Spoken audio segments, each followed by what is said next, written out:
Hello there, lovers and friends. Today's video is about change. Big, stinking, massive, awesome, frightening, terrible, gruesome, grueling change. And this isn't the kind of change that happens to you. This is the kind of change that you happen to, that you are in the driver's seat for. And that's what the last few months of my life have been like. If you can't tell right now, there is a change of environment. I can't wait to share more of this with you guys. But before we go any further, I gotta talk about my homie. The collaborator for this video is ZICO Coconut Water.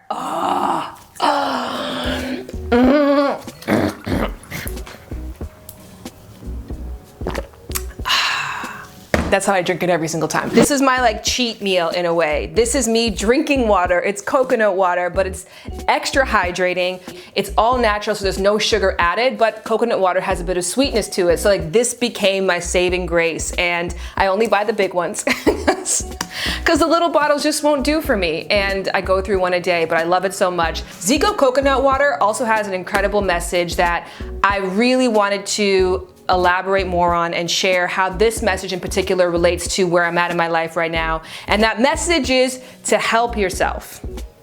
That's it. In addition, ZICO Coconut Water also wants you to live holistically. And those words might be a little terrifying for you, might be a little off-putting to you, but the best part of all is that you get to define what that means for you. And to be honest, y'all, for me, holistic living is creating YouTube videos like this. When I make these kind of videos where I just strip down and talk to you guys from the bottom of my heart and the tip of my toes, that is me connecting with my healthiest self. And so, again, shout out to you, ZICO Coconut Water, for inspiring this conversation. And now, let's get into it. The story of change that I want to share starts in April of 2018. I had just heard that my show for Facebook had been canceled. I was working on that show for 8 months. Even though it was heartbreaking, I also couldn't find it in myself to be upset because I was so grateful, because we were originally supposed to only get 6 episodes. Then they extended it all the way until 31 episodes, 31 incredible episodes of a show that I was so proud of and super adored and was grateful to go to every single week, but it was over. And that was tough to swallow. And it wasn't as if I gave myself time to grieve that loss. I immediately got thrown back into work. I had been appearing on a really big TV show for a few weeks now prior to that. And then they asked me to come on almost immediately after my show ended. And I just sucked. For lack of a better term, I just didn't present myself or my ideas in a very clear way, which just opened the floodgates for me to be attacked on camera, which I was. And it was a difficult lesson for me and an embarrassing one. And then it wasn't as if that was enough. The following week, I had an audition for a show that in many ways, guys, was handed to me on a platter. It was they were looking for a sex and relationship expert. They were familiar with my work, specifically from the Facebook show. There was a lot of people behind me rooting for me to get this job, and I didn't. And I would never usually say this, but I didn't get this job, but it was a $400,000 a year job. So it wasn't a small loss by any means, but I knew the day of the audition that I wasn't enough. And sometimes that's a very, very, very difficult sentence to say, that I'm not enough for something. But in truth, I didn't bring enough. I didn't prepare enough. I didn't make any mistakes, but I just knew in my heart, specifically because I knew someone else who also auditioned just completely outplayed me, and outplayed in a way that they were better. They were more charismatic. They were more prepared. They offered more insight. They went above and beyond the asks. They genuinely were a better fit for the job. And I knew that in that moment. So I called my dad and I was just bawling my eyes out. I think I blew it. And this would have been an incredible way for me to roll out of the loss of my show to get something else within weeks, but it just wasn't going to be that story. And so my dad was like, well, look, at this point you have 2 choices. You can't win, that ship has sailed, but you can either lose or you can learn. And of course, of those 2 choices, the obvious one is probably that you can learn, but for some reason, I didn't. The next week I went to New York. I was invited on Candy Burris's Candy Coated Nights, and I bombed that too. I also made $1,000 that month. I literally deposited $1,000 into my account, which is fine if I lived in a different city and, lived with my parents still. But that definitely isn't the level that I want to be achieving at this time. And so there's just a lot of things happening in April, May. And around early May, I just came to this place where I'm like, things have to change. A lot of things have to change right now. And of you guys who have watched my videos in the past, I often try and do, probably once every quarter, so 4 times a year, I make a list of 3 things in this exact order. Things I love about myself, because gratitude is the right attitude. Gratitude is the holy grail. It is the secret ingredient. Gratitude is probably the difference between an unhappy and a happy person. Secondly, I write the list of things that I hate. Things that are just really bothering me right now.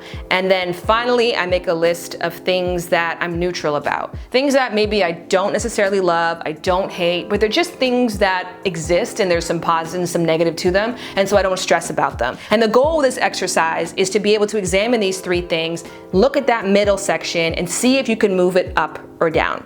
Because sometimes on the list of things that we hate are things that we genuinely can't change. So when I made that list, there were a few things that I knew were in my control that I wanted to change. Number 1 was my education. My performance level, obviously as a result of my lack of exceptionality in the previous jobs I just had, I just felt like something had to change where I distinctly understood when I had to bring it and what I had to do to make that happen. My future.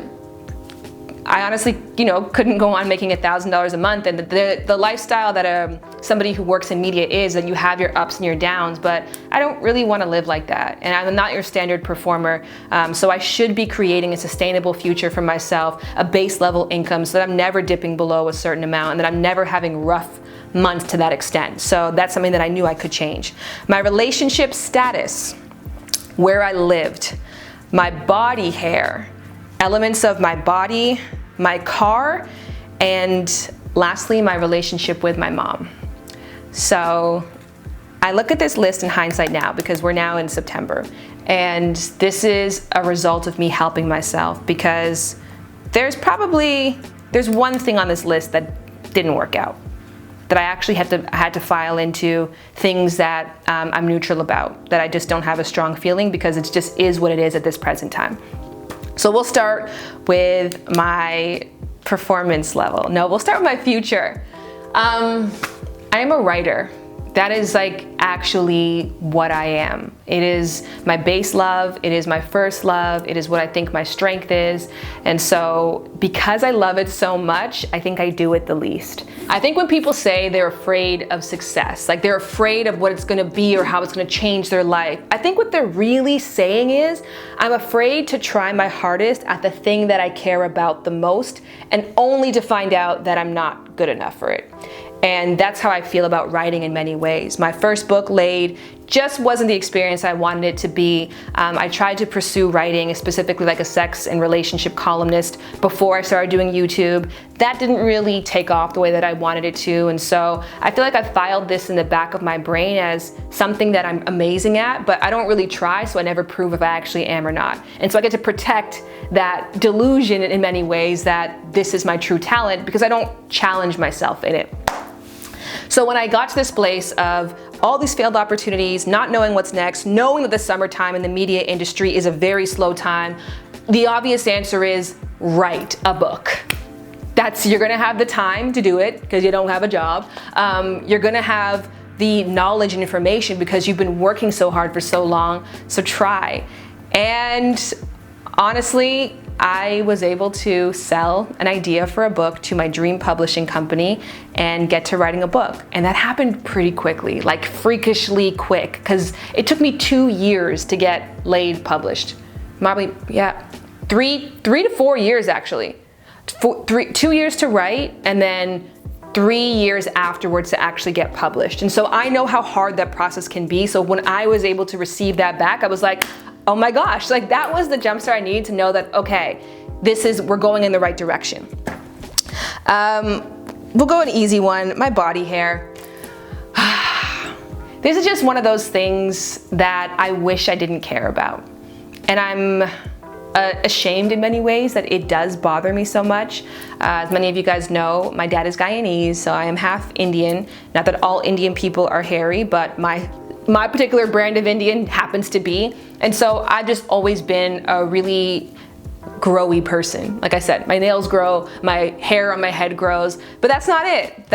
Everything grows really quickly. I have the kind of legs that if I shave them in the morning, by the afternoon they're spiky again. So like I just don't even know what it feels like to be smooth, like to not be conscious of that. And I'm so grateful because I have had relationships before where my hairiness was a problem. Like they brought it up all the time. They commented on how spiky I was. And when I got with Jared, he doesn't care at all. Like he's just so embracing and loving and accepting of who I am, no matter what state that I'm in. And sometimes I make this joke a lot with you guys that he doesn't give me compliments. He also doesn't give me insults. So it's almost like it doesn't matter. There's no like difference. If I look like totally glammed up and hot, he's gonna treat me the same. If I'm spiky and hairy and I've got BO and my glasses and my sweats are on, he's gonna treat me the same. So it's like a catch-22 with that. Like he just always just has like such, just a loving nature. It doesn't really change depending on how I look. Nonetheless, it bothered me.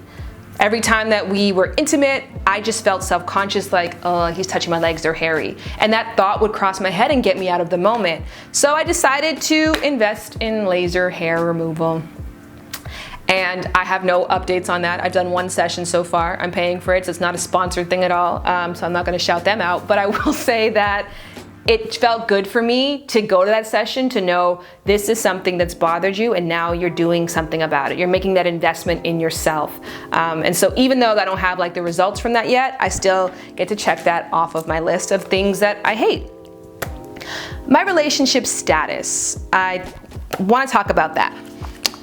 So the show that I was on that didn't go so well was the Steve Harvey show. And I brought this on myself. Sometimes what ends up happening is whenever people talk about whenever people talk about my relationship, I sometimes expect they're gonna bring up the fact that it's non-traditional. Even if they're not, like I've definitely been in situations before, people are like, how is it with you and your man? You and Jared seem so happy. I'm like, yeah, it's great. He's like my life partner. He's like my love. Like we work so well together. They're like, and? Yeah, and we live together. We're actually, yeah, we're doing well. We're going back to Toronto to see my family soon. And we both want a puppy one day, and oh, our relationship is not traditional. Tell me more about that. Like that's a thing that they've been like trying to ask this whole time. And so for that reason, sometimes I get into situations assuming that's what people want me to talk about. And so on the Steve Harvey show, in this particular case, I ended up kind of roundabout in a very weird way talking about our relationship style. And because I forced it on a topic that it didn't necessarily suit, it came out weird. I presented it weird. It was a very weird experience. And you know, Steve is a traditional man in many ways and has traditional values. And so kind of tore into me a little bit. And then on top of that too, what bothered me about that, it was a lot of questioning on how we felt about each other. It was a question on our relationship or the strength of our relationship, you know, because if we're not married and we're in a non-traditional relationship, what is that saying about how we feel about each other? Side note here, I have no questions. That is the most incredible thing about my relationship with Jared. We've never broken up. We've never been off and on. We've never been like, I don't think we've ever even had a fight that's lasted more than 3 hours maximum. So I never have these questions about myself. I know where I sit with him. I know where he stands with me. I know we want to spend as much time as possible that makes sense for the both of us together. I know that we're dedicated to building together, and that we have no qualms giving all that we have to one another because what we receive back is enough. I already know that, but the fact that people got so caught up on what our relationship was called that they bypassed all the beauty of what it was really did bother me. And the fact that I put myself in a position to be an expert in relationships and in sexuality, it's just, I don't want what is so sure for me to be questionable to other people. So I came to Jared and I was like, I want to have that marriage talk now. And it kind of came, I guess, out of left field in many ways for him. But I explained to him, like, look, as a man, there is certain pressure for you to have assets to mark where you are in life. So a dude, for example, has a dream from when he's 4 years old of driving a nice car. He gets the nice little Ferrari truck and plays with it, and like as he grows older, that dream is affirmed that one day when he makes enough money, he's going to have this car. With women, the same thing happens with relationships. We're told one day when you're with the right person and you're in your dream relationship, you're going to be married. The car is meaningless, doesn't mean anything. Marriage, I think in many ways, doesn't necessarily make a relationship or isn't a goal in itself. A healthy relationship is the goal, and marriage is like a way to celebrate that. A successful life and abundance is the goal, and a car is a way to symbolize that and celebrate that. So I said to Jared, imagine that your song is #1 on iTunes. Like, you are killing it. You are doing incredible. You're touring the world. Like, we're doing this together. We're so happy. And you want to go buy a car and you're not allowed to. Like, all you can get is a Civic, like a Honda Civic. And don't get me wrong, like, you're still successful and doing great, but you just don't have the car to show it. You know you're happy, but when you pull up to somewhere, people look at you like, well, he's still in a Honda Civic. And I'm like, that's kind of what happens for women when it comes to marriage. That's kind of how I feel right now. I did not expect for him to take that conversation and act on it so fast. And so that was a surprise. And you guys watched the engagement video, and the surprise and shock that I experienced was really how quickly he took that and understood. And I'm so grateful for that partnership. Where I lived. Okay, so confession time. As you guys probably know, I am a little crazy when it comes to moving. I've moved a lot. I have lived in LA for 4 years, and this is my 6th spot. Mind you, when I first came here, it's actually my 7th spot technically. I was sleeping on couches. I lived in a maid's quarters in a sublease. I was subleasing like this awful apartment. Like, honestly, worst time of my life. But nonetheless, I just spend a lot of time at home. I work from home, I do my counseling calls at home, I now write my book from home, I make videos from home, and so where I live is really a massive part of who I am and how I feel about myself overall.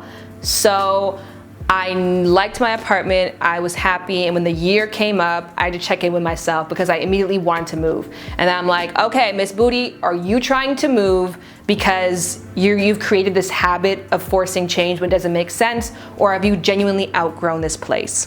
And I tried to tell myself that it was me, that I was just being too uncontent with what I had, unsettled with what I had. Was this, in many ways, I'm like, is this representing a part of your personality when you're not happy with what you have and that you can't enjoy what you have because you're so focused on what you want to get? But when I tuned in with myself, I'm like, okay, maybe I can still be here and be happy. So I redecorated the apartment, we moved things around, we were able to refresh the place, but I couldn't help the fact that 3 months later, I still just didn't really feel settled there. And a lot of that reason is just the area. It's just Hollywood, and I lived in the smack of Hollywood. Like, I could shoot a bow and arrow at where they shoot the Oscars. And I'm not a drinker, and I'm not a smoker. I'm not really a party girl. I'm actually not a party girl. I could turn up at a party with some water, preferably some ZICO water, but I'm just like not that, I'm not like downtown Hollywood. And so on Saturday night, I'd be home writing my book, Jared would be at work or something, and I'm alone, and there's like people having a party outside. I walk outside my hallway, it stinks of weed. And I don't have anything against people who will partake in those, but like for that to be the environment that I'm placing myself in when those aren't things that I enjoy, that just became frustrating to me. And the building just became frustrating to me. Like, you know, it's a lot of drama. Like sometimes you go downstairs, the police are outside because there was some fight. We had a hole punched in our hallway, and it's not by any means like a violent building. It's just a building with young people and young people who like to enjoy themselves on the weekend in particular. And I'm just out of that phase. And so I was like, I know it would be smarter for me to stay and save and buy a house in a few years because, you know, I'm new to America. America don't play that. They're not trying to hand me a mortgage anytime soon. Especially the fact that I actually tried to apply for a mortgage, to be honest with you guys. And in 2015, I made I think it was like $14,000 for the year. Like that's what I had on my taxes. And so they were like, yeah, no, like we need to see a bit more proof that you're not going to be making that amount of money again this time next year. So come back to us in like a year when you have 3 years of proven income. So yeah, that's gonna be on the horizon. So I knew that I should like wait till next year when I had a chance to get a mortgage and then go buy something and save all that money that I collected from being in my apartment, which I could honestly, you know, afford a lot more than what I was paying. But I didn't want to. So I stopped looking for a long time. And then one day I just went online again. I saw where I live right now and I'm like, that's a lot, but I think I love it. And I'm like, I'm gonna go knowing I'm probably gonna hate it. And I came and I was like, damn it, I love it. So I did what I always do. I don't know who else is like this, but like, I can't comfortably make decisions without my parents' approval, which is weird because I'm in my 30s, one, and number two, they don't pay for my life at all, so I don't have to ask them, but I still just don't feel good making, even the camera I'm shooting on right now, I like talked about my parents, like, I don't think you should buy it right now. I'm like, cool. 6 months later, I asked them again. They're like, yeah, go buy it. Why didn't I just do what I wanted to do? Like, but I still have that mentality. So my parents were like, I think you should, you know, apply. And I did, and I moved, and I'm so happy I did. I'm so happy I did it. It's one of those things I don't regret at all. Maybe in 6 months, I might be like, but I don't know. I just think having a space that you're proud of, that you love coming home to, that you feel like is a representation of you is such a big hashtag help yourself. It's such a big like, so yeah, I'm happy to be here. We're gonna check that off the list. Okay, car is a quick, easy story. I've had the same car since 2012. I bought it using wedding photography money. It was a very proud purchase of mine, something that, I don't know, it just meant a lot to me. And that car, it was a Lexus IS 250, was like really special to me. I drove that car from Toronto to LA, and especially during my first year to 2 years here, when like nothing was stable, nothing was settled, my car was like the one thing I could depend on. I felt like it was me and my car in this city, like it was us against LA. So this year I just felt like, I think I'm ready to let that struggle side of me go. I think I'm ready to let go of my hard knock narrative. Not that this car is a hard knock car, right? But nonetheless, it was just like a representation of that part of me. And I just felt ready to let it go. And so I'm a Canadian, moved to LA. You know what I'm gonna do. I'm gonna get a drop top so that I can enjoy the sunshine even more, that I can get the full LA experience. And so that also was an easy one. My dad said that I can make that purchase and that it was fine. My accountant also said that, which again, that's also a part of helping yourself, is surrounding yourself with people who you trust and who are on your team. And yeah, so when they both said it was great, obviously, you know, Jared was on board with it. And so we did that, and that I got to check off my list. And lastly, the relationship with my mom is something that I wanted to improve and to fix. Me and my mom were really, really close growing up. Like, I used to tell my mom all the time that I was like in love with her, and that's natural. You know, as a child, like your first love is your parents. I don't just mean that in like a metaphysical way. Like biologically, you are so drawn, like your survival and your approval, your validation, everything is tethered, you know, to your parents. And so that bond is really strong. As you get older, you start to make bonds with friends, and maybe the relationship and the approval of your friends matter more. And then of course, as you get into your older age, you start to have that feeling towards a significant other. And then when you have your own kids, I feel like that strong love is always there. It just changes roles as time goes on. I remember the way that I felt about my best friend in my like late teens, like the love that I had for her. And I used to refer to her as my soulmate. I think about that sometimes as being just as strong as the love in many ways that I now have for Jared. So me and my mom had this like super tight bond. And then I don't know, just as time went on, I think we were always close and we have a good relationship, but just stopped being what it was. When I moved to LA, it obviously got a lot harder because I no longer was home and we no longer could do things together. And so we had to find things to talk about. And during my first 2 years, in a lot of ways that was easy. And for one main reason, which was my toxic relationship. Being in a bad relationship can bring a lot of good things into your life. I'd say it can strengthen other relationships. I'll say that. I recognize that when me and my ex broke up, I had a lot of friends in Toronto specifically who I realized I only bonded with out of misery, because we were both going through a negative relationships or both trying to make something work. And once that relationship was dissolved, I didn't know what else to talk to them about, because I think that's what we really had in common. And while I was going through this relationship and I was, really sad all the time and down and hurt and often in like emotional turmoil, my mom was my rock. Like, that's who I spoke to a lot about that. So naturally, when that relationship ended and I got together with Jared, and that relationship has been so the opposite, just unturbulent, unstressful. Most of the problems that we have, we resolved them ourselves. And so it left this gap for me and my mom, because in a space where she used to have a role for me and we had something to talk about and something to bond over, that didn't exist anymore. And I think that both of us kind of felt that. We felt that separation, and we felt that, on the phone, that like silence of like, well, what do we talk about? What do we say to each other? And that we tried to work on that for quite some time. And so that's not something I think that you can actually necessarily, there is something you can do. You have to try to find new common ground. You got to find and look and search for that. Sometimes it presents itself to you, and sometimes you have to go out of your way to pick up a new interest or a hobby, or to engage in conversations that maybe you don't initially care about, but if you did more research, you would find the excitement for it as well.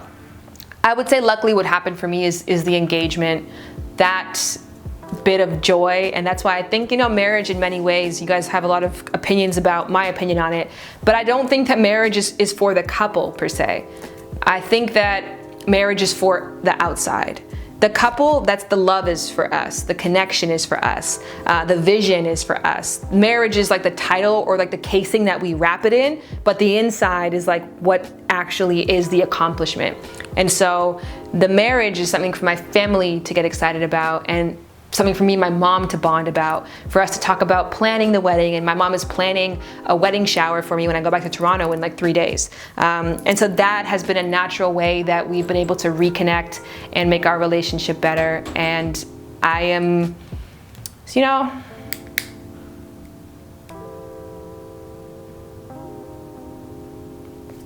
I'm sorry, Mom, if you ever felt that I fell out of love with you.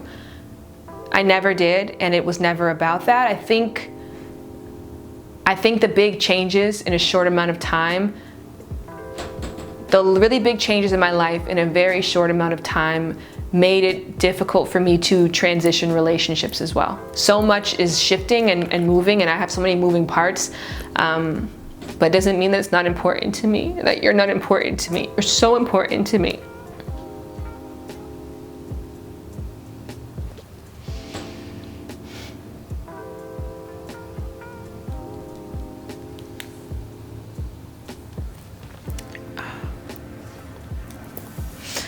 Okay, this feels like a good place to end the video. What do you guys think? I think it's a good place to end the video. So in the comment section below, as I get my little ship on, recollect, let's get some energy going in this mother again. In the comment section below, I would love to know how you are helping yourself. What are you doing to live holistically? What changes are you making? What is that thing, and what do you plan to do? For now, I'm taking a break. There's no more list.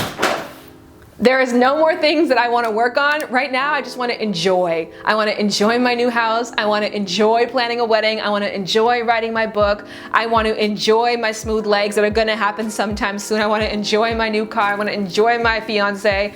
I just want to enjoy. And you're going to have those times, the pendulum's going to swing in either direction. Of times it's grind time, and sometime it's shine time. And right now for me, I just want to sit in the sun, and I can do that because I really hustled and worked my booty off and made some massive changes in a short amount of time. And I'm proud of this self. I'm proud of this self for helping this self. Bye, guys. I genuinely put the camera away and then forgot about this one thing. My skin. Is that too bright? I'm not sure, I can't see.